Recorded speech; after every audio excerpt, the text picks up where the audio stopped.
This is coffee number 5. I'm your host, Lara Schmoisman. Hi, everyone. Welcome back to coffee number 5. Today, I'm excited. I'm always excited. You know me already because I get to talk to these amazing people. And I met the most incredible people through this journey in this podcast. So I'm grateful for that. And I'm grateful that I can bring you real leaders and real people that have real experiences. I go to Instagram, Facebook, and even LinkedIn sometimes, and you can see only the people who succeed, and you think that they succeed overnight. And that doesn't happen. And if it happens, I will be really, really scared about that because it's really hard to keep up with the success overnight. But anyway, I want to bring you someone super successful today, Emily Yeston. She's one of the co-founders of Doré. Did I say it right? Doré? You did. Yes, you did. So welcome to coffee number 5 first. And first of all, I have to ask you the accent, because that's something that we are not used to see in English. Tell me how people mispronounce it. Because that's... Oh my gosh. That's such a funny question. I think the funniest one is that people just say door. Yes, that could happen. Well, I come from Spanish, so accents are easy for me, but I can see like even my kids when they were younger, they were saying, what do I do with that? Of course. Yeah. No, it's funny because Garance, and we'll get into a story, my partner, she's French, and so the name comes from her last name, and so we didn't want to change it because it was something that was recognizable, but we've always laughed at the funny pronunciations of the Doré name. What the Doré means besides any other meaning besides her last name? Yeah, so in French, it means actually like sort of a golden color. And so we actually, even though the brand is green, we thought that it was nice for a beauty brand because there is something about, when you have great skin and you feel really confident in yourself, that kind of golden glow, I guess, that we all have and that we aspire towards when it comes to our skincare. So it felt like an appropriate name to keep for the brand. That's amazing. And how did you start with Doré? Because you have a very long trajectory also working with companies in the beauty industry. But when did you decide to do the switch and go from working in corporate to partner with a new brand? Yeah, absolutely. Well, first, I'm so grateful to be here. So thank you for having me to share our story, our Doré story. But yeah, it's been quite a journey. So my background was really more in the publishing world. So I worked at Condé Nast at Lucky Magazine before it folded and before I started working with my current partner, Garance. So I came more from editorial and always thought that I would spend my life working in magazines originally. But back in 2011, when I would say the internet was really starting to take hold within the publishing space, I had been a fan of my business partner, Garance Doré, who was one of the first fashion bloggers for many, many years. She started the site back in 2006, and I had been a reader and an admirer for a number of years, a period of time. And I always loved what she was doing in terms of her street style photos and her fashion illustrations, but also just the way that she was sharing her experience of observing kind of the fashion and beauty world from a very French point of view. And I have to say, when you go to the Doré website, one of the first things that called my attention was the editorial part. I never seen it in another website. So that, I'm sure it comes from you also and from your background in editorial. Yeah, so Garance had a blog and I started working on that blog with her, but it had been around since 2006. And so we'd been working together since 2011. And over the course of that, more than a decade, we really evolved the editorial site from being a personal blog into being a women's lifestyle digital media platform. So we were doing, content, storytelling, all sorts of things, working with brands, collaborating with brands across the fashion and beauty industries on advertorial content. I remember when that first kind of became even a thing that people were exploring on the internet back in the early 2010s. But in 2019, we decided that we wanted to pivot out of the media world. We felt like just the way that the business was running, advertiser dollars were starting to go more towards Facebook and Google, and it was becoming more and more challenging to be able to work with brands and to build a business that would really grow and scale. And so we decided to think about, how we could pivot the following that she had built and the brand that we had created with Doré into another category. And the thing that we had come to recognize was that Garance was really well known for her very French point of view when it came to her approach to beauty. And that anytime we had featured a French woman on the site with that very, I would say, kind of confident, assured, very simple approach to the way they think about skincare, these were the stories that were resonating, with our readers for years and years. They were very kind of evergreen features. And so we kind of had this insight that within the French pharmacy space in particular, which was typically the types of products that these women were using, that there hadn't really been a big evolution in terms of modernizing some of the products that you find there for, cleaner formulation, more sustainable, approach to packaging those products. And that was really where the idea for Doré, which we see as modern French pharmacy skincare, was born.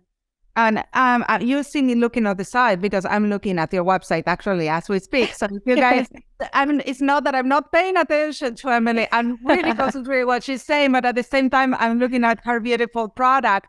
And why green? Yeah, we spent a lot of time thinking about the color. So I think it was a few things that went into that decision. First of all, Garance and I both love green. It's one of our favorite colors. And so it was something that we just both naturally gravitated towards. The green is also a bit of a nod to, I would say, like the French pharmacy space. They sort of exist within a very different green than our green, but it's just something that felt like it sort of created the connection a little bit between the pharmacy and then what we were trying to do with the products. And then we also wanted something that would really, sort of stand out from a merchandising perspective. So there were strategic decisions that went into picking the green as well. I think, today, whether you're shopping online, at a multi-brand retailer where products are just shown on a white background, or if you're shopping in store, there's obviously so many beauty brands today, and we wanted something that would really grab people's attention and be really sort of strong visually. And so leaning into the green is something that I think has created a little bit of like a wow factor when it comes to looking at the product, either on a screen or in person.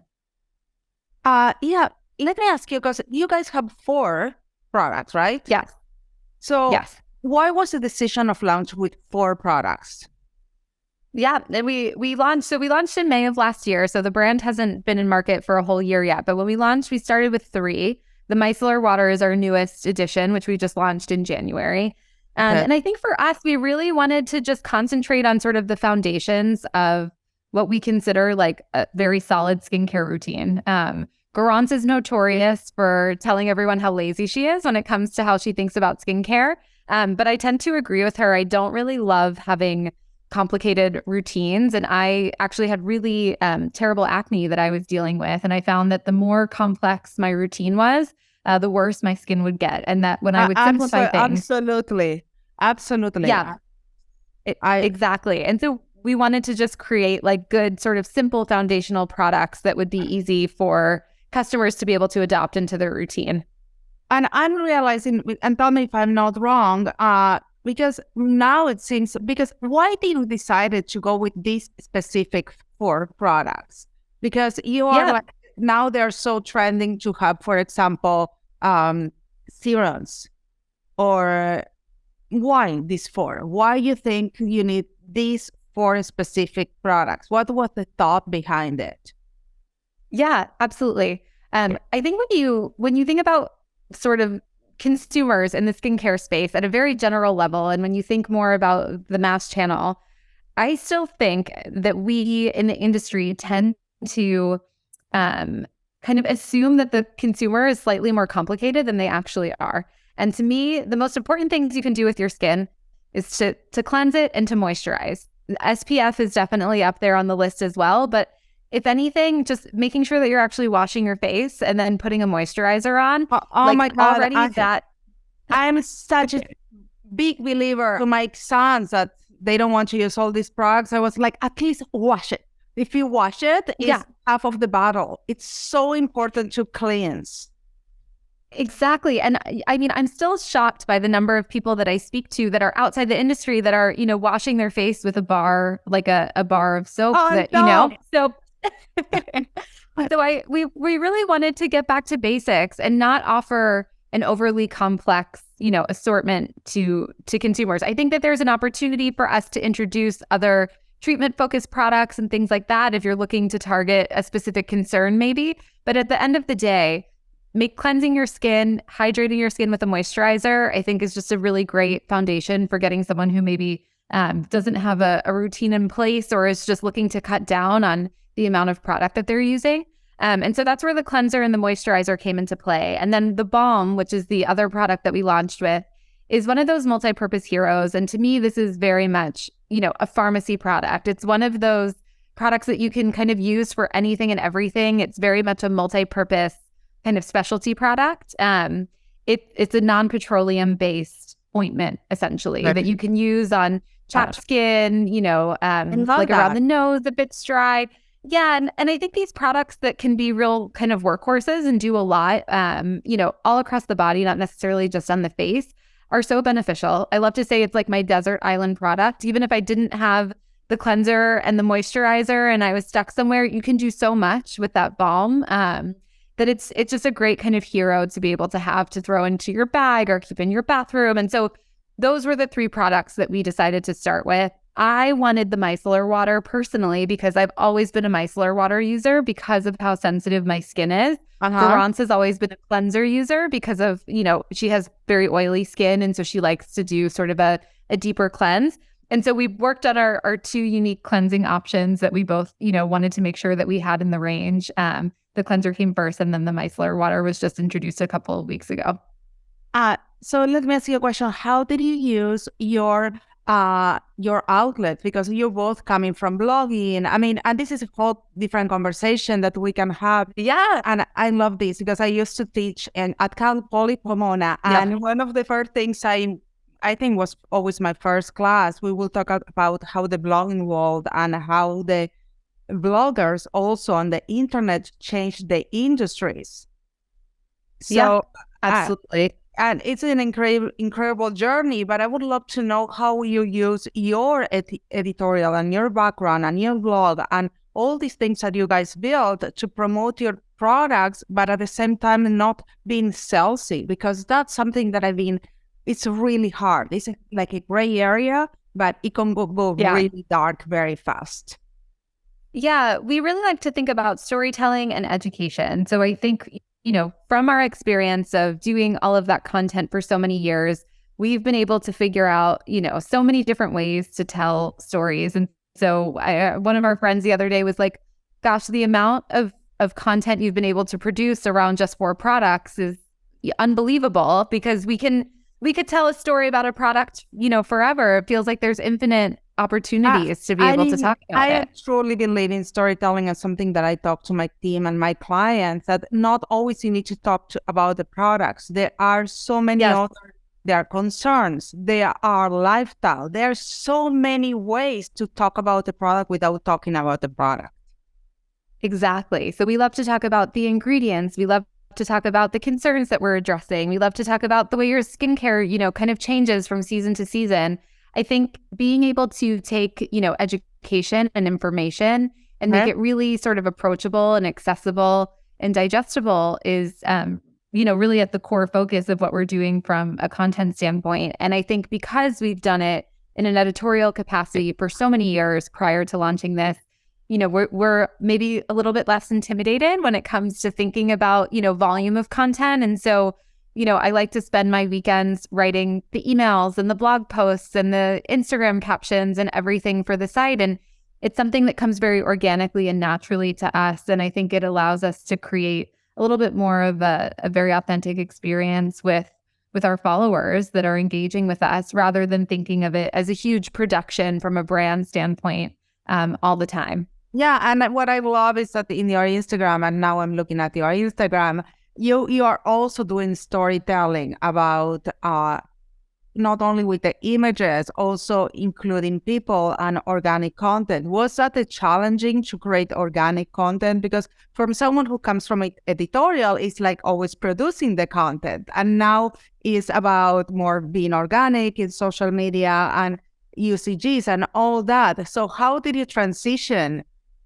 Yeah, I think we were so lucky because we, sat on the other side of it for such a long time where we would have brands, sending things and pitching things to either, Doré or to Garance as an influencer. And so we got a sense of what is really helpful in terms of information or a brief to be provided, by a brand that makes it exciting and interesting to collaborate with them. And so we've taken a lot of the learnings that we've had from being on the media side of things, and we've applied that to how we approach gifting and our ambassador program and influencer outreach, so that we're, trying to be as informative and as helpful as possible and engaging as possible, so that, creators want to work with us and collaborate with us to create content around the brand. And I think sometimes helping to provide a little bit of guidance around what some stories or types of content could be without being too prescriptive is really helpful in that. And that's something that we definitely learned when we were working on the other side of this. So it's been a great kind of learning to apply to what we've done with the beauty brand. And that's amazing. So what's next for Doré? Oh, so many things. We are working on expanding our retail footprint. So, hopefully just being able to get product to more people in more places. We're actually launching international direct-to-consumer tomorrow on the site. So we have amazing. A big launch. Yeah, we've always seen ourselves as a global brand because we had a global following around the editorial platform before we launched the beauty brand. And so it was important to us that we worked really quickly, but also, with a lot of care and detail to make sure that we could make the product available to as many people worldwide as possible as quickly as we could. So we're very excited about that launch. I think really just starting to expand our reach and share the brand with more and more consumers. And then we are working on some really exciting product development stuff, but we're taking our time on that front and really, trying to build from a place of if there's a real need for something and if we feel like we can offer innovation in a category and offer, a better formula than what's on the market currently. So we're taking our time and being very thoughtful about the way that we continue to roll out new product. You won't see multiple launches, a year coming from us. It's definitely a very sort of thoughtful approach that we're taking to the way that we launch. That's incredible because I see that so many people in this beauty industry, and it's a beautiful industry, and I see that a lot of people want to get in, but in my opinion, and maybe I'm a little too harsh in this, but you shouldn't get in just because. You need to be, there are too many brands. There are too many brands. If you don't have, you're addressing a concern or you don't listen to your audience or you really find something that there's no there and you cannot show innovation, a pretty logo won't do it. And it is coming from someone doing marketing. A beautiful packaging won't do it. It won't last. Yeah. So you really need to have something stronger behind it. Yeah, I think the quality of the product is the most important thing, because if you want to create a brand with real longevity, then people need to actually love using the product and they'll need to want to come back to the brand. And we know that the beauty industry can be a fickle one with consumers. And so we really have put a lot of thought and care into making sure that the formulas that we're introducing are really incredible. They have great results and they're really products that people can trust and that they're excited to use. And we're definitely seeing that with these first four. And so excited to bring that same kind of level of care to what we work on developing in the future. That's amazing. And that's it. I really will be behind your brand and any brand who has those values. So thank you so much for being here, having coffee with me today. And to you guys, thank you for being here one more time. And I will see you again next week with more Coffee Number 5. It was so good to have you here today. See you next time. Catch you on the flip side. Ciao, ciao.